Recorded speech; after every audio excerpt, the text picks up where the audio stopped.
Hello everyone, আসসালামু আলাইকুম। সবাইকে আর একটি নতুন ভিডিওতে শুভেচ্ছা, অভিনন্দন ও ভালোবাসা। আমরা এই মুহূর্তে আছি একটা উটের মাঝে, উটের দুধ নেওয়ার জন্য কিংবা খাওয়ার জন্য। দেখতে পাচ্ছেন এখানে এই মুহূর্তেই মানে বাতাস আছে হালকা গরম, কিন্তু দেখেন আমাদের প্রবাসী ভাইরা কীভাবে থাকে, যারা মাজরায় চাকরি করে।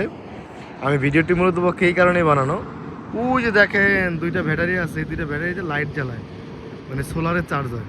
সোলারটা আপনারা দেখতে পাচ্ছেন, আর এসির কিন্তু কোনো ব্যবস্থা নাই।